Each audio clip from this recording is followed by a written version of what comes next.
दोस्तों इस वीडियो में हम एग्जाम टाइम में यूज होने वाली स्टडी की 6 टिप्स देखेंगे जिन्हें अगर हम यूज करें तो हम कॉम्पिटिटिव एग्जाम्स क्लियर करने में अपने चांसेस को ऑलमोस्ट डबल कर सकते हैं। इसमें सबसे पहला टिप आता है सेल्फ स्टडी। अगर हमें किसी भी एग्जाम को क्रैक करना है तो हमें कोशिश करनी चाहिए कि हम at least 6 hours per day self study में इन्वेस्ट करें, और जब भी हम ये टाइम इन्वेस्ट करें तो हम एक आइसोलेटेड प्लेस में होने चाहिए जहाँ पर कोई भी ना हो, हमारा सेलफोन दूर हो, इंटरनेट ऑफ हो और कोई भी हमें डिस्टर्ब ना करे। इसके लिए कैल न्यूपोर्ट की बुक डीप वर्क में 4 मेथड्स दिए गए हैं, जिसमें सबसे पहला आता है मोनेस्टिक अप्रोच। इस अप्रोच में जब तक हमारे एग्जाम्स क्लियर नहीं हो जाते हम एक मॉन्क की तरह, एक तपस्वी की तरह सबसे दूर रहते हैं और सिर्फ अपने गोल पर फोकस करते हैं। सेकंड आता है बाय मॉडल अप्रोच, जिसमें हम थोड़े दिनों के लिए किसी जगह पर जाते हैं, हमारा सेलफोन ऑफ होता है, कोई डिस्टर्बेंस नहीं होती, उस जगह थोड़े दिन फोकस करके हम वापस थोड़े दिनों के लिए अपनी नॉर्मल लाइफ में आ जाते हैं और दोबारा से उसी जगह पर चले जाते हैं। थर्ड आता है रिदमिक अप्रोच। इस टेक्निक में हम थोड़े टाइम के लिए एक रूम में जाते हैं जो कि बिल्कुल डिस्टर्बेंस फ्री है, वहाँ पर थोड़े आवर्स पढ़ते हैं और फिर वापस अपनी नॉर्मल लाइफ में आ जाते हैं। लास्ट आता है जर्नलिस्टिक अप्रोच। जिनकी लाइफ एक्सट्रीमली बिजी है, जैसे कि अगर किसी की जॉब है, तो वो इस टेक्निक को यूज कर सकता है। जब भी आपको फ्री टाइम मिलता है आप डीप वर्क करने लग जाते हैं, चाहे फिर आपको सिर्फ 15 मिनट ही फ्री क्यों ना मिले हों। इतने छोटे टाइम के लिए भी आप अपना मोबाइल बंद करके पूरे फोकस तरीके से अपना सिलेबस खत्म करते हैं। नेक्स्ट टिप आती है कि पढ़ाई के लिए बेस्ट मेथड कौन सा है। कैल न्यूपोर्ट बोलते हैं कि बहुत ही कम ऐसी स्टडी टेक्निक्स हैं जो कि बेस्ट हैं। इनमें से एक बेस्ट मेथड है एक्टिव रिकॉल का। हम में से कई लोग इसे फेमन टेक्निक भी बोलते हैं। अगर हम इस बेस्ट स्टडी टेक्निक को यूज करना चाहते हैं तो पहले हम किसी टॉपिक को पूरे फोकस्ड तरीके से पढ़ते हैं और फिर उसके बाद अपनी बुक को बंद करके उस टॉपिक को एक्सप्लेन करते हैं,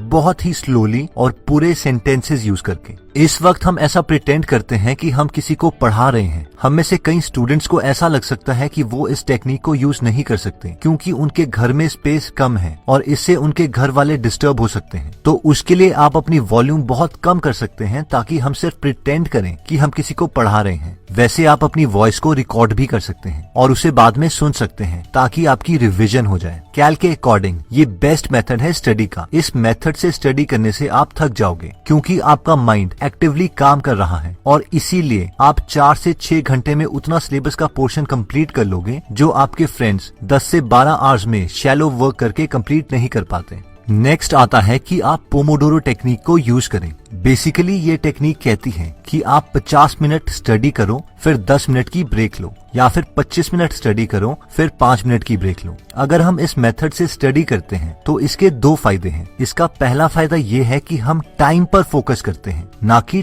टास्क पर। अगर हम ऐसा करते हैं तो हमें ये टेंशन नहीं होगी कि सिलेबस कब खत्म होगा, क्योंकि हमें पता है कि हमने बस 25 मिनट ही पढ़ना है, फिर चाहे इस टाइम में एक चैप्टर खत्म हो या एक आर्टिकल। इस टेक्निक का दूसरा फायदा है कि हम स्टडीज को कम टालेंगे, और वो इसलिए होगा क्योंकि आपने अपना स्टडी टाइम बहुत कम कर दिया है, सिर्फ 25 मिनट। इसीलिए कम मोटिवेशन होने के बावजूद हम अपने माइंड को कन्विंस कर देंगे कि यार 25 मिनट ही तो पढ़ना है, चलो पढ़ लेता हूँ, फिर चाहे 10 लाइन ही क्यों ना पढ़ी जाए। और जब हम 25 मिनट का एक सेशन दे देते हैं तो हमारा एक मोमेंटम बिल्ड हो जाता है और थोड़ा कॉन्फिडेंस भी आ जाता है, और फिर आप ऐसे 25 या 50 मिनट के काफी सेशंस दे सकते हो। अब हम में से कई स्टूडेंट्स इस टेक्निक को इतना ज्यादा सीरियसली ले लेते हैं कि उन्हें लगता है कि एग्जैक्टली 25 मिनट ही पढ़ना है और एग्जैक्टली 5 मिनट की ही ब्रेक लेनी है, और ऐसा बिल्कुल नहीं है। बस इस कॉन्सेप्ट को समझिए कि हम इसे क्यों यूज कर रहे हैं और अपने कंफर्ट के अकॉर्डिंग टाइमिंग को थोड़ा ऊपर नीचे कर लीजिए। अगर हम ब्रेक की बात करें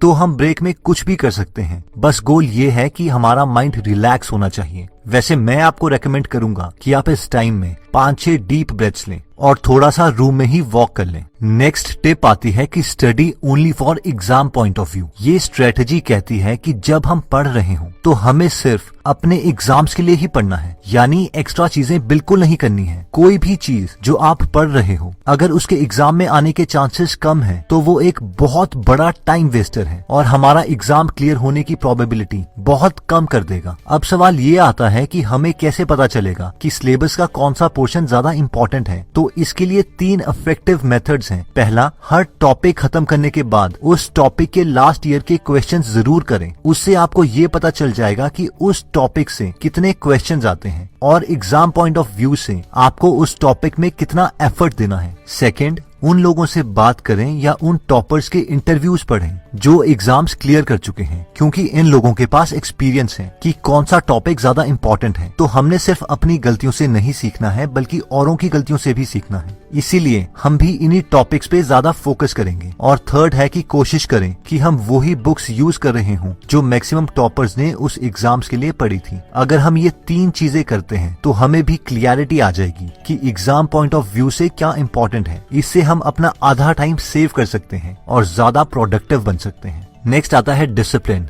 नॉट मूड। हमें ये श्योर करना है कि जब हमें पढ़ना है तो फिर हमें पढ़ना है, चाहे फिर हमारा मूड कैसा भी क्यों ना हो, क्योंकि 90% टाइम हमारा मूड हमें स्टडी करने के लिए मना ही करेगा। इसलिए जब हमारा पढ़ने का मूड ना हो तो हम पोमोडोरो टेक्निक का यूज कर सकते हैं। जब हम 25 मिनट तक पढ़ लेते हैं तब मैक्सिमम केसेस में हमारा स्टेट ऑफ माइंड चेंज हो चुका होता है और एक मोमेंटम बन चुका होता है, और फिर उसके बाद हम 50-50 मिनट के या अपनी कैपेसिटी के अकॉर्डिंग ज्यादा सेशंस पढ़ाई में इन्वेस्ट कर सकते हैं। नेक्स्ट आता है stop complaining and start working. हम में से मैक्सिमम स्टूडेंट्स कंप्लेन करते रहते हैं कि मेरे पास घर में जगह नहीं है, लाइब्रेरी में जाने के पैसे नहीं है, कोचिंग के पैसे नहीं है, और हो सकता है शायद एक्चुअल में हमें वो प्रिविलेजेस ना मिली हो। लेकिन रियलिटी ये है कि दुनिया को इसकी परवाह नहीं है। अगर हमारी सच में भी कोई प्रॉब्लम है तो हमारे पास 2 ऑप्शंस हैं। 1, या तो हम एक अच्छी सी स्क्रिप्ट अपने माइंड में बना ले बहानों की कि मेरे पास ये नहीं था, मेरे पास वो नहीं था, अगर ये होता तो मैं यहाँ होता, अगर वो होता तो मैं वहाँ होता, और मरते दम तक हम यही स्क्रिप्ट लोगों को, अपने रिलेटिव्स को, अपने बच्चों को सुनाते रहें और ऐसे ही एक लूजर की तरह मर जाए। वैसे ये बहानों की स्क्रिप्ट आपने अपने आस पड़ोस में जरूर सुनी होगी। दूसरा हमारे पास ऑप्शन आता है कि हम डिसाइड कर लें कि मेरे पास जो है बस यही है, लेकिन मुझे जो चाहिए वो चाहिए ही, और फिर हम उठें और मेहनत करके अपने गोल्स को पा लें। देखिए, हमारे कोई भी प्रॉब्लम हो, कोई ना कोई ऐसा जरूर है जिसकी हमसे भी बुरी हालत है, और वो उन गोल्स को पा ही लेगा जिनके हम सपने देखते हैं। आप अपनी कंडीशन बताइए और मैं आपको उससे भी वर्स्ट स्टोरी बताऊंगा जिसने अपनी लाइफ में उन प्रॉब्लम्स के बावजूद अपने गोल्स अचीव कर लिए। इन शॉर्ट, हमें बहाने नहीं मानने हैं, कंसिस्टेंट रहना है। अगर हम शेरशाह ऑफ कारगिल, परमवीर चक्र अवार्डी कैप्टन विक्रम बत्रा की बात करें तो उन्होंने 11th बार अपना एसएसबी का इंटरव्यू क्लियर किया था। अगर वो 10th बार ही क्विट कर देते और ऐसा बोलते कि यार यहाँ तो पैसे लेते हैं, सिस्टम ही करप्ट है, ये है वो है, तो हम इनका नाम नहीं जानते। और ऐसे बहुत से केसेस हैं। इवन मेरा एक क्लोज फ्रेंड है जिसकी 8th टाइम एसएसबी में सिलेक्शन हुई थी और आज वो इंडियन आर्मी में मेजर है। 8th इंटरव्यू में उससे यही सवाल पूछा गया था कि इमेजिन करो अगर इस बार भी आपकी इंडियन आर्मी में सिलेक्शन नहीं होती तो आप क्या करोगे। तो उसने कहा था, नो प्रॉब्लम सर, 20 दिन के बाद मेरा सीडीएस का एग्जाम है, I will be back with in 4 months। और यही एटीट्यूड भी चाहिए कि हम तो तब तक लगे रहेंगे जब तक सांस है, क्विट करना हमारी डिक्शनरी में नहीं है।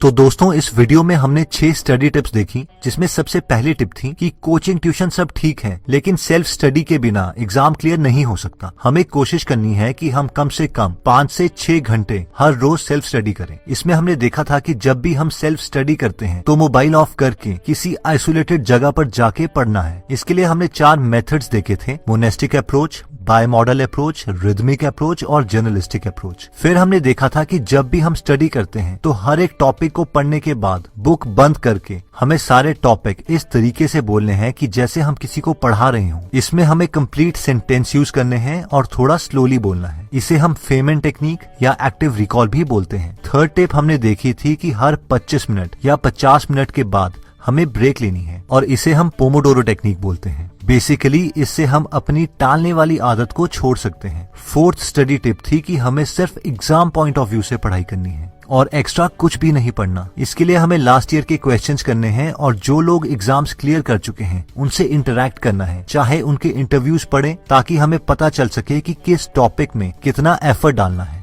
हमने 5th टिप देखी थी कि चाहे हमारा मूड ठीक हो या ना हो, तब भी हमें स्टडी करनी है और इसमें हम दोबारा से पोमोडोरो टेक्निक का यूज कर सकते हैं, क्योंकि जब भी हम 25 मिनट पढ़ लेते हैं तो ज्यादातर स्टूडेंट्स का मूड इंक्लाइन हो जाता है स्टडीज की तरफ। और फाइनली हमने देखा था कि don't complain and start working. इस छोटी सी जिंदगी में हमारे पास 2 तरीके हैं जीने के लिए। पहला ये कि हम बहानों की एक अच्छी सी स्क्रिप्ट तैयार करें कि क्यों हम इस लाइफ में कुछ अचीव नहीं कर पाए, ताकि जब भी कोई हमें बोले कि आप क्या करते हो तो हम उस स्क्रिप्ट को उस आदमी को सुना दें। या फिर हमारे पास सेकंड ऑप्शन है कि हम डिसाइड करें कि हमारे पास जो भी अवेलेबल है हम उसी का इस्तेमाल करके अपने गोल्स को अचीव करें, क्योंकि रियलिटी में nobody gives a damn about what we say. दोस्तों, आई होप कि आपको ये टिप्स अच्छी लगी होंगी और एग्जाम्स